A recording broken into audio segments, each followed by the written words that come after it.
The Kybalion Introduction. We take great pleasure in presenting to the attention of students and investigators of the secret doctrines this little work based upon the world-old Hermetic teachings.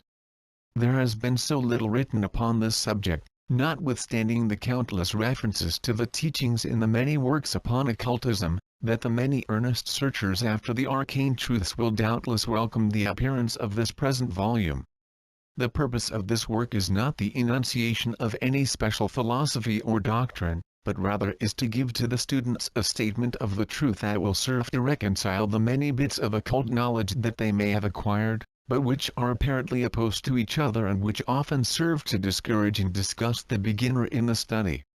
Our intent is not to erect a new temple of knowledge, but rather to place in the hands of the student a master key with which he may open the many inner doors in the temple of mystery through the main portals he has already entered.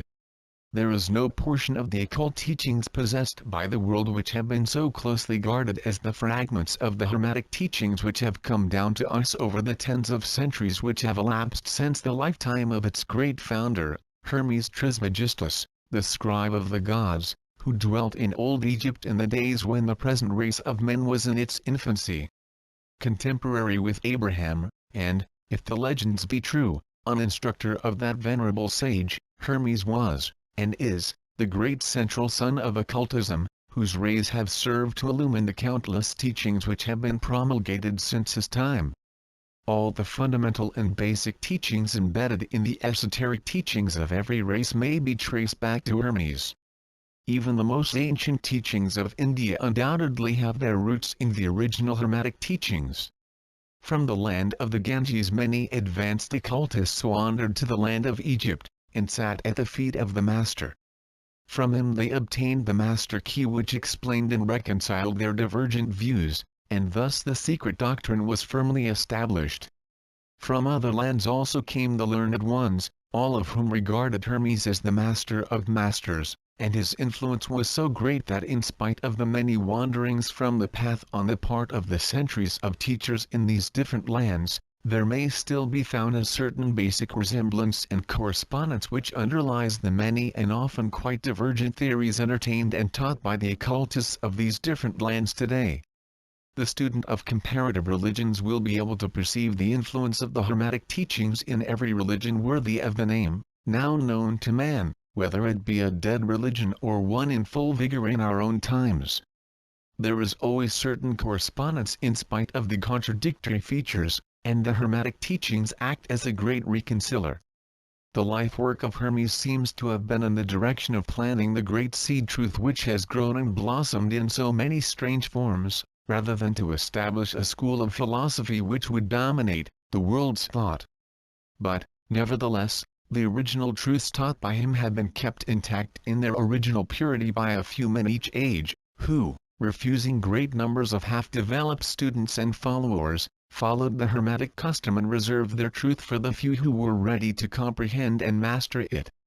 From lip to ear the truth has been handed down among the few. There have always been a few initiates in each generation, in the various lands of the earth, who kept alive the sacred flame of the Hermetic teachings, and such have always been willing to use their lamps to relight the lesser lamps of the outside world, when the light of truth grew dim, and clouded by reason of neglect, and when the wicks became clogged with foreign matter.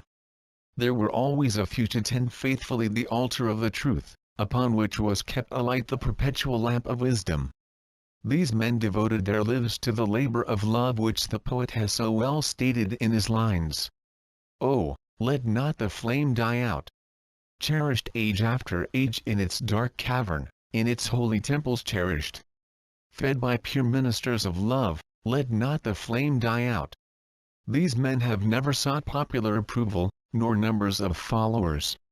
They are indifferent to these things, for they know how few there are in each generation who are ready for the truth, or who would recognize it if it were presented to them. They reserve the strong meat for men, while others furnish the milk for babes.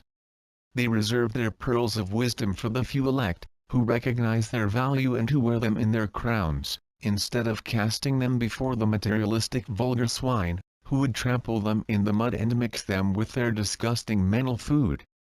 but still these men have never forgotten or overlooked the original teachings of Hermes, regarding the passing on of the words of truth to those ready to receive it, which teaching is stated in the Kybalion as follows: "Where fall the footsteps of the Master, the ears of those ready for his teaching open wide."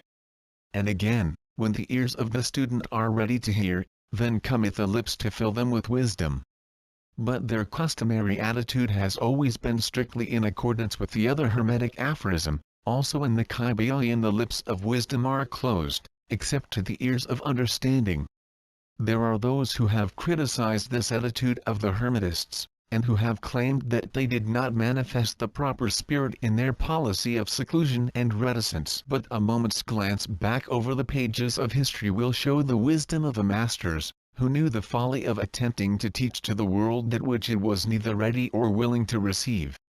The Hermetists have never sought to be martyrs, and have, instead, sat silently aside with a pitying smile on their closed lips, while the heathen raged noisily about them in their customary amusement of putting to death and torture the honest but misguided enthusiasts who imagined that they could force upon a race of barbarians the truth capable of being understood only by the elect who had advanced along the path.